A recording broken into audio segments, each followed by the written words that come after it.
ಕಾರ್ಯಕ್ರಮಕ್ಕೆ ಹೋಗಿದ್ದ ಉದ್ದೇಶ ಏನಂತಂದ್ರೆ ಡಾಕ್ಟರ್ ಮಹಾನಾಗರಾಜ್ ಅವರು ಬಿಜೆಪಿ ಪಕ್ಷದಿಂದ ರಾಜ್ಯಸಭಾ ಮೆಂಬರ್ ಅಂದ್ರೆ ಡೆಲ್ಲಿ ಸಂಸತ್ ಭವನಕ್ಕೆ ಕಳಿಸುವಂತ ಕೆಲಸವನ್ನ ಮಾಡಿದ್ದಾರೆ.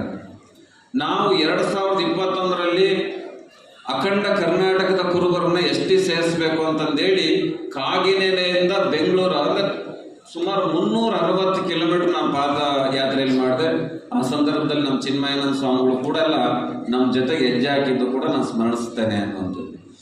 ಎಲ್ಲ ಹೋರಾಟ ಮಾಡಿ ಇವತ್ತು ನಮ್ಮ ಅಖಂಡ ಕರ್ನಾಟಕದ ಕುರುಬರ ಭವಿಷ್ಯ ದೆಹಲಿಯ ಆರ್ಜೆ ಒಳಗಡೆ ಇದೆ. ನಮ್ಮ ಕಡತ ದೆಹಲಿಯ ಆರ್ಜೆ ಒಳಗಡೆ ನಾನು ಹೋಗಿದ್ದ ಉದ್ದೇಶ ಏನಂತಂದ್ರೆ ನಮ್ದು ಕರ್ನಾಟಕವನ್ನು ಬಿಡಿಸಿ ಕಳಿಸಿದೀವಿ.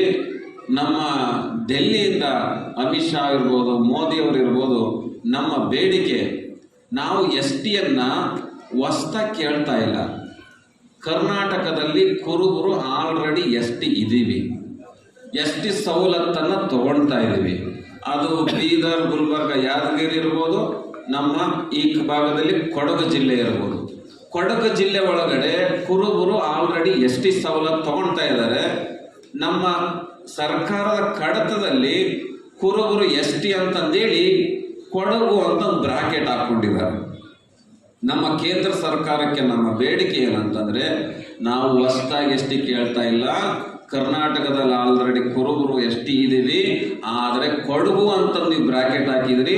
ಆ ಕೊಡಗು ಅಂತ ಬ್ರಾಕೆಟ್ ಅನ್ನ ತೆಗೆದು ಕರ್ನಾಟಕ ಅಂತ ಸೇರಿಸ್ಬಿಡ್ರಿ ಅನ್ನೋಂಥದ್ದು ನನ್ನ ಬೇಡಿಕೆಯನ್ನು ಸಾಕಷ್ಟು ಇಲ್ಲಿ ಜನಗಳು ಮಾತನಾಡ್ಬೇಕಾದ್ರೆ ನಮ್ಮ ಸಮಾಜ ಹಂಗಾಗ್ಬೇಕು ಹಿಂಗಾಗಬೇಕು.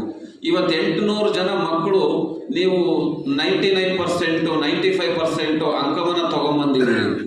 ಬಹಳ ಜನ ನಮ್ಮ ಸಮಾಜಕ್ಕೆ ನಮಗೆ ಬೇಡಿಕೆ ಹೇಳ್ತಾರೆ, ಇಂಜಿನಿಯರಿಂಗ್ ಕಾಲೇಜ್ ಕಟ್ಸ್ರಿ, ಮೆಡಿಕಲ್ ಕಾಲೇಜ್ ಕಟ್ಸ್ರಿ, ಆ ಕಾಲೇಜ್ ಕಟ್ಸ್ರಿ, ಈ ಕಾಲೇಜ್ ಕಟ್ಸ್ರಿ ಅಂತ.